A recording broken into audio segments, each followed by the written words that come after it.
Hi friends, नमस्ते। आप लोग कैसे हैं? आशा करता हूं कि आप लोग अच्छे होंगे।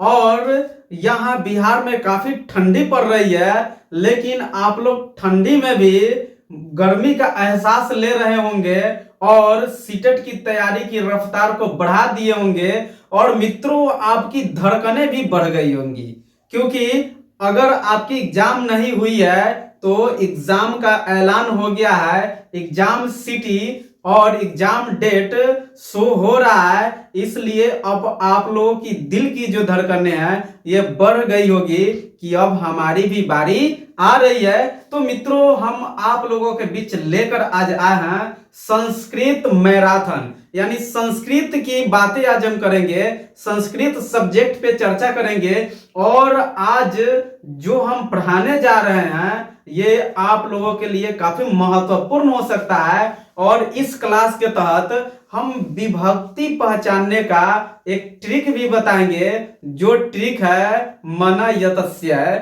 इस ट्रिक पे हम चर्चा करते हैं और विभक्ति कैसे पहचानते हैं इस पे हम आपसे रूबरू होंगे, आपसे बातें करेंगे। देखिए, विभक्ति कैसे पहचाने, और इसका सूत्र है, ये क्या है? विसर्ग मन यतस्य। विसर्ग पहले होता है, उसके बाद मन होता है, उसके बाद यतस्य होता है। देखिए, ये क्या है? जो विसर्ग है ये नंबर 1, और म जो है ये 2, ये क्या है?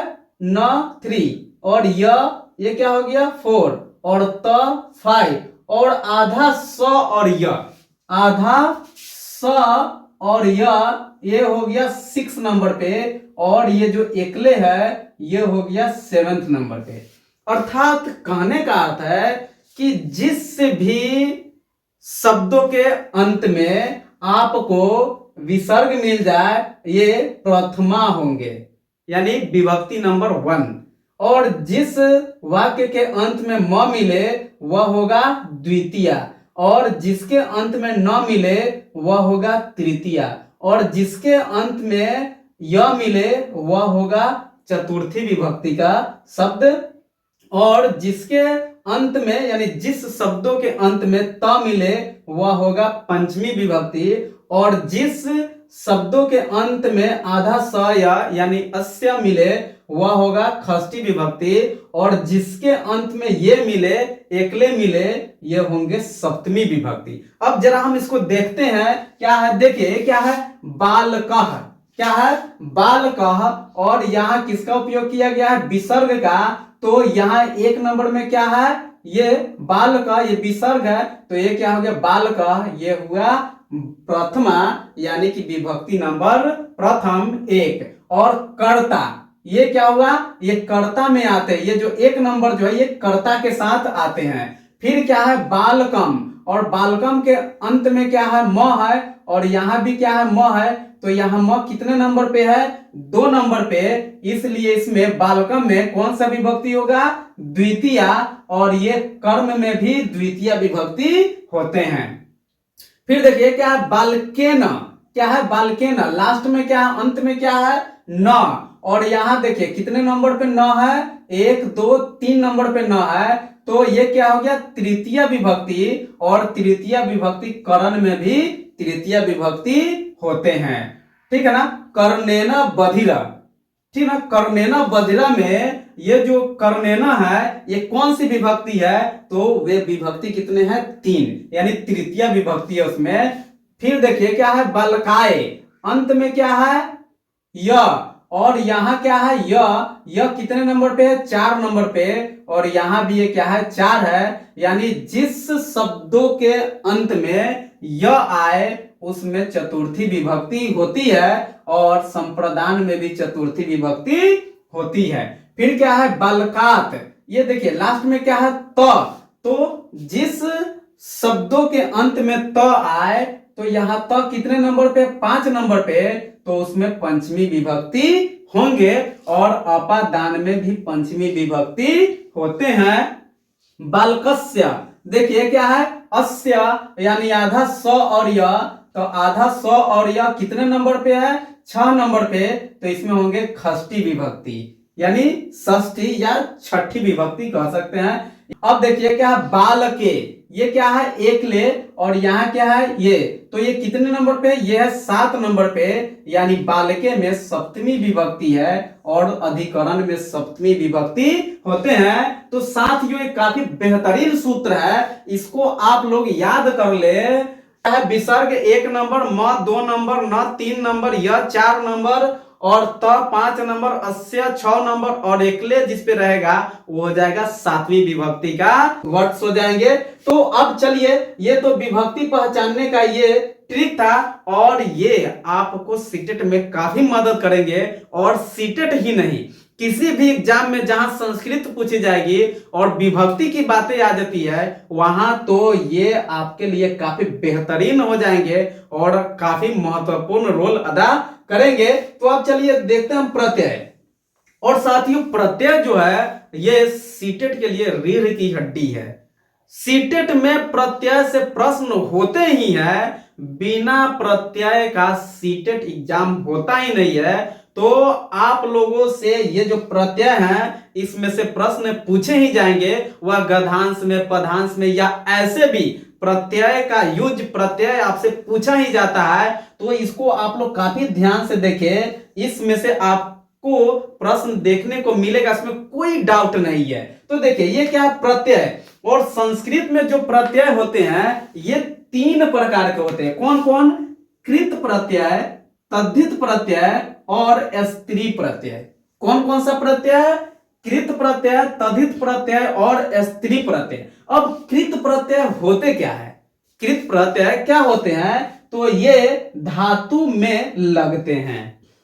कृत प्रत्यय हमेशा धातु के साथ लगते हैं। जैसे पठ जोड़ कत्वा, तो ये क्या हो गया? पठित्वा। पठ में जब कत्वा प्रत्यय जोड़ेंगे तो क्या होगा? पठित्वा। यानी पठ क्या है? यहां धातु है। पठ क्या है? धातु है। पठ, लिख, चल, ये सब क्या है? धातु है। क्या है? धातु के साथ कृत प्रत्यय लगते हैं। अब देखिए क्या है? तद्धित प्रत्यय। और तद्धित प्रत्यय क्या है? ये कैसे बनते हैं? तो ये संज्ञा में लगते हैं। तद्धित प्रत्यय हमेशा संज्ञा में लगते हैं। संज्ञा के छोड़कर किसी में तद्धित प्रत्यय नहीं लगते हैं। जैसे क्या है? श्री। श्री में जब मतुप प्रत्यय जब हम जोड़ेंगे तो ये क्या होगा? श्रीमान। श्री क्या है? एक संज्ञा है और उसमें मतुप प्रत्यय जोड़े तो ये क्या हो गया? श्रीमान। साथियों संस्कृत हार्ड क्यों हो जाता है? एक कठिन क्यों हो जाता है? जटिल क्यों हो जाता है? तो कारण है, जैसे देखिए यहाँ क्या श्री है और यह मतुप है, और मतुप है और ये क्या श्री है, और मान का कहीं इसमें बोध ही नहीं है, लेकिन टपक के क्या हो जा रहा है? मान हो जा रहा है। यही थोड़ा सा हमें देखना है। तो देखिए ये क्या है? श्री में जब मतुप प्रत्यय जोड़ेंगे तो ये क्या हो जाएंगे? श्रीमान। लेकिन जब हम श्री में मतुप जोड़ रहे हैं तो श्री मत हो जाता, श्री मतु हो जाता, श्री मतुप हो जाता, लेकिन ये मान कहां से आ गया? यही जो है संस्कृत की खासियत है कि जो वर्ड्स नहीं होते वे आ जाते हैं। इसीलिए संस्कृत हम लोगों के लिए हार्ड बना हुआ है और जटिल बना हुआ है। लेकिन मित्रों ये आप क्लास देखे, आपको संस्कृत से बहुत से जो डाउट है वे क्लियर हो जाएंगे। तो ये क्या है? जब मतुप प्रत्यय कहीं भी जुटे तो उस शब्द के अंत में मान आ जाते हैं। जैसे श्री में मतुप जोड़ेंगे तो श्रीमान हो जाएंगे। देखिए ये क्या है? स्त्री प्रत्यय। स्त्री प्रत्यय, और स्त्री प्रत्यय क्या है? तो पुल्लिंग से स्त्रीलिंग बनाने के लिए इसका उपयोग किया जाता है। ये जो स्त्री प्रत्यय जो है इसका पुल्लिंग से स्त्रीलिंग वर्ड्स बनाने के लिए इसका उपयोग किया जाता है। जैसे बाल में टप प्रत्यय जोड़ेंगे, बाल में क्या जोड़ेंगे? टप प्रत्यय, तो ये क्या हो जाएगा? बाला हो जाएगा। क्या? जब बाल में हम टप प्रत्यय जोड़ेंगे तो क्या हो जाएगा? बाला हो जाएगा। फिर यहां देखिए, फिर यहां समझने वाली बात है, ये क्या है? टाप। और आपने कभी पढ़ा नहीं और कभी देखा नहीं कि बाल में टाप प्रत्यय जोड़ने से बाला हो जाएगा। तो ऑप्शन में आपको आपको जो ऑप्शन मिलेगा वहां बालटाप भी मिलेगा, बाला टाप भी मिलेगा। तो आप देखेंगे कि भाई अंत में टाप है तो आप वो ट वाला ही शब्द को आप अपना आंसर बना लेंगे, लेकिन नहीं मित्रों, थोड़ा आपको यहां ध्यान देने की जरूरत है। जब बाल में टाप प्रत्यय जोड़ेंगे तो क्या हो जाएगा, बाला, यानी यहाँ टाप न होके यहाँ आकार हो जा रहा है। तो ये सारी जो चीजें हैं ये आपको ध्यान देना है। अगर आप इस पे ध्यान दे दिए तो ये सीटेट के संस्कृत के लिए आपके लिए काफी महत्वपूर्ण हो जाएंगे और आपके लिए काफी हेल्पफुल हो जाएंगे। तो आप लोग इसे काफी ध्यान से देखें। अब देखिए, कृत प्रत्यय, प्रत्यय तीन प्रकार के होते हैं, कृत प्रत्यय, तद्धित प्रत्यय और स्त्री प्रत्यय, जिसमें से एक प्रत्यय क्या है, कृत प्रत्यय। कृत प्रत्यय के भी कुछ अंग होते हैं। कृत प्रत्यय कितने प्रकार के होते हैं, इसके भी कुछ प्रकार होते हैं। तो देखते हैं नंबर 1 में, ये क्या है, कत्वा प्रत्यय। और मित्रों, कत्वा प्रत्यय के अंत में आधा त और वा शेष बचता है। यानी कहने का अर्थ है कि जिस शब्द के अंत में आधा त और वा यानी त्वा शेष बचे, वह लिखा रहे, उसको आप बेधड़क कत्वा प्रत्यय यानी कृत प्रत्यय अपना आंसर चूज करें। यदि वहां क्या रहेगा, खादित्वा और ऑप्शन में रहेगा कत्वा प्रत्यय, तो आप वहां कत्वा प्रत्यय चुने। अगर यह रहेगा खादित्वा और वहां रहेगा कृत प्रत्यय और तद्धित प्रत्यय और स्त्री प्रत्यय, इनमें से कोई नहीं, तो आप वहां क्या चुनेंगे, कृत प्रत्यय, क्योंकि कृत प्रत्यय के अंतर्गत ही ये आते हैं कत्वा प्रत्यय। तो देखिए, कत्वा प्रत्यय के अंत में क्या बचते हैं, त्वा, त्वा शेष बचते हैं। जैसे पठ में कत्वा प्रत्यय जब जोड़ेंगे तो क्या होगा, पठित्वा। काफी बेहतरीन बातें हैं मित्रों, इसको आप घोड़ कर पी जाए, और इसलिए कि ये आपको सीटेट में काफी मदद करने वाले हैं। तो ये क्या है, पठ में कत्वा प्रत्यय जोड़ेंगे तो क्या हो जाएगा, पठित्वा। खाद में जब कत्वा प्रत्यय जोड़ेंगे तो ये क्या होगा, खादित्वा। और जब श्रु में जब हम कत्वा प्रत्यय जोड़ेंगे तो ये होगा श्रुत्वा। यानी कत्वा प्रत्यय के अंत में इसका शेष क्या आता है, कत्वा आता है, त्वा आता है, त्वा आता है, त्वा आता है। तो इन सभी में ये धातु में जब हम क्या जोड़े, ये जब प्रत्यय जोड़े तो लास्ट में, सबके लास्ट में त्वा है, इसलिए आप इसे ध्यान में रखें। अब चलिए दूसरा नंबर क्या है, कत्वतु प्रत्यय। कत्वतु प्रत्यय का जो शेष होता है वह वान शेष बचता है। यानी कत्वतु प्रत्यय में वान आता है, यानी जिस शब्द के अंत में वान लगा हो वह कत्वतु प्रत्यय होगा। और कत्वतु ऑप्शन न रहे तो वहां कृत प्रत्यय होगा, तो आप कृत प्रत्यय अपना आंसर चुनेंगे। तो कत्वतु प्रत्यय का वान शेष बचता है। जैसे गम जोड़ कत्वतु, क्या है, गम जोड़ कत्वतु, तो ये क्या हो जाएगा, गतवान। क्या आया यहां लास्ट में, वान आया। श्रु जोड़ कत्वतु यानी श्रुतवान, ये क्या आया लास्ट में, अंत में क्या आया, वान आया। शेष जो है वह वान बचे, यानी शेष शब्द क्या बचे, वान। उससे हम क्या कहते हैं, उसे हम कहते हैं कत्वतु प्रत्यय। तो ये क्या है, यदि आपको किसी भी शब्द के अंत में य मिले तो उसे आप यत प्रत्यय चुने, और यत प्रत्यय ऑप्शन ना हो तो कृत प्रत्यय आंसर बनाए। फिर देखिए, जैसे ये क्या है, ची जोर यत, तो क्या होगा, चेय, चेया, चेयम, एक वचन। ये क्या होगा, द्विवचन। और ये क्या होगा, बहुवचन। यानी यहां जो ची जोर यत है तो चेया, चेया, चेयम, यानी एक वचन में क्या हो जाता है, चेया। दूसरा नंबर क्या होता है, चेया। और तीसरा नंबर क्या होता है, चेयम। फिर नी जोर यत, यानी नेया, नेया, नेयम। लब जोर यत, लभ्य, लभ्या, लभ्यम। दा जोर यत, देया, देया, देयम। तो ये देखिए, ये जो यत प्रत्यय जो है इसके अंत में क्या आ रहा है, य।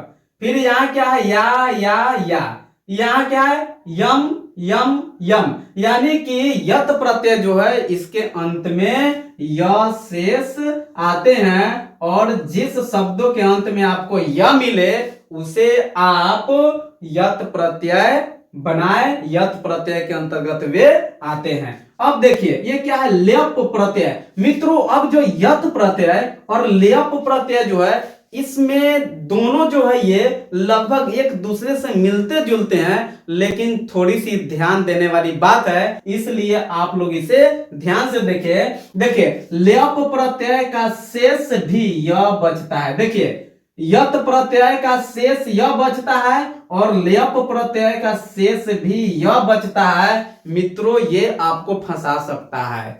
ऐसे प्रश्न के जवाब में आप फंस जाएंगे कि भाई यत प्रत्यय के अंत में भी य बचता है और लेप प्रत्यय के अंत में भी य बचता है, तो आखिर हम वो जो मेरा आंसर उसको हम कैसे पहचाने? तो पहचाने का ट्रिक है, उसका जो परिभाषा है, उसका जो गुण है, सूत्र है, उसको आपको देखना पड़ेगा। तो देखिए ये क्या है, लेप प्रत्यय का शेष भी यह बचता है लेकिन शब्दों के आरंभ में उपसर्ग लगा हो। देखिए है ना, शब्दों के आरंभ में यानी शुरुआती में क्या लगा हो, उपसर्ग लगा हो और शब्द का अंतिम वर्ण य हो। देखिए बहुत सुंदर बातें हैं, यानी कह रहा है कि लेप प्रत्यय का भी शेष य बचता है लेकिन जो शब्द वहां दिए होंगे उसके पहले वाली जो शब्द होंगे वे क्या होंगे, उपसर्ग होंगे और अंत में उसके य होंगे। जैसे देखिए ये क्या है, अनुभूय। तो अनुभूय में अनु पहले लगा हुआ है, फिर भू हो गया और फिर क्या हो गया, ये य हो गया, यानी अनु क्या हो गए, ये उपसर्ग हो गए, भू और लास्ट में क्या है ये तीन भागों में बटे हुए हैं, अनु जोड़ भू जोड़ लेप। तो इसमें कौन सा प्रत्यय लगा हुआ है, लेप प्रत्यय लगा हुआ है। तो मित्रों कहने का अर्थ है कि जिस शब्दों में शुरुआती में उपसर्ग लगा हो और अंत में यह हो उसे हम लेप प्रत्यय कहेंगे। फिर देखिए ये क्या है, प्रणम्य। प्रणम्य, तो प्रणम्य को जब हम तुरेंगे तो ये क्या हो गया, प्र और फिर क्या हो गया ये नम और फिर क्या हो गया ये य यानी लेप। तो ये क्या हो गया, प्र क्या है, उपसर्ग है और ये नम बना और लास्ट में ये क्या है, यह है, यानी कि प्रणम्य भी लेप प्रत्यय है। अब देखिए अब ये क्या है, विज्ञाय। विज्ञाय में क्या है, वी है और ये फिर क्या है, ज्ञा है और फिर अंत में क्या है, यह है, यानी वी प्लस ज्ञा प्लस लेप प्रत्यय हो गया। तो क्या वी, देखिए वी क्या है, वी उपसर्ग है और ज्ञा हो गया और लास्ट में फिर क्या है, यह है। तो ये लास्ट में यह है इसलिए क्या होंगे, लेप प्रत्यय होंगे। फिर क्या है, विहाय। ये विहाय जो है वी फिर हा और फिर ये क्या है, य, वी हा और लेप, यानी कि विहाय। विहाय में भी क्या है, शुरुआती में क्या है, उपसर्ग है और अंत में क्या है, यह है, इसलिए क्या होंगे, लेप प्रत्यय होंगे। अब देखिए ये क्या है, अनियर प्रत्यय। पांचवी नंबर क्या है, अनियर प्रत्यय। और अनियर प्रत्यय में अनिय शेष बचता है। साथियों अनियर प्रत्यय में अनिय शेष बचता है, जैसे पूज जोड़ अनियर, यानी पूज में जब हम अनियर प्रत्यय जोड़ेंगे तो क्या होगा, पूजनीय। क्या होगा, पूजनीय। और साथियों आपको ये जो पूजनीय है ये ऐसे भी देखने को मिल सकता है, पूजनीय है, ये भी आपको देखने को मिल सकता है। तो ये नहीं कि अरे ये तो हम पढ़े ही नहीं, अगर विसर्ग भी रहे कोई दिक्कत नहीं है, आप इसको क्या अनियर प्रत्यय बनाएंगे। फिर क्या होगा, ये कथ जोड़ अनियर, यानी कथ में जब अनियर प्रत्यय जोड़ेंगे तो ये क्या होगा, कथनीय। इसको कथनीय भी लिखा जा सकता है। फिर क्या, पठ। पठ में जब अनियर प्रत्यय जोड़ेंगे तो ये क्या होगा, पठनीय या पठनीय। तो ये क्या है, ये थे अनियर प्रत्यय। और मित्रों प्रत्यय से बहुत सारे प्रश्न पूछे जाते हैं सीटेट में। अभी हम आपको बताएंगे कि सीटेट में प्रत्यय से कौन कौन से प्रश्न पूछे जाते हैं और कैसे प्रश्न होते हैं, इन सारी प्रश्नों पे भी हम चर्चा करेंगे। फिर देखिए, आप देखिए छठी नंबर, तुमुन प्रत्यय। तुमुन प्रत्यय में तुम शेष बचता है। तुमुन प्रत्यय में क्या शेष बचता है? तुम। तो देखिए ये क्या है, जैसे पठ जोड़ तुमुन, तो ये क्या हो जाएगा? पठी तुम। क्या हो जाएगा? पठी तुम। फिर क्या है? लिख जोड़ तुमुन, यानी लिख में जब हम तुमुन प्रत्यय लगाएंगे तो ये क्या हो जाएगा? लिखी तुम। अंत में क्या आया? तुम। इसमें क्या आया? तुम। फिर क्या? खाद में तुमुन प्रत्यय जोड़ेंगे तो खादी तुम। अंत में क्या आया? तुम। यानी कहने का अर्थ है कि तुमुन प्रत्यय का शेष तुम बचता है, यानी जिस शब्दों के अंत में तुम हो वह तुमुन प्रत्यय कहलाएगा। अब देखिए तव्यत प्रत्यय। तव्यत प्रत्यय में तव्य शेष बचता है। तव्यत प्रत्यय में क्या शेष बचता है? तो अथवा य, यानी तव्य शेष बचता है। जैसे कृत जोड़ तव्यत, तो ये क्या हो जाएगा? कर्तव्य। ये कर्तव्य भी लिखा जा सकता है। फिर ये क्या है? अस्था जोड़ तव्य, यानी अस्थातव्य। अस्थातव्य भी मिल सकता है आपको। इसमें ये ज्यादा चिंता करने की बात नहीं है कि ये कर्तव्य है और यहां कर्तव्य कर दिया गया, कोई ऐसी बात नहीं। या कर्तव्य मिले या कर्तव्य मिले, दोनों बात एक ही है।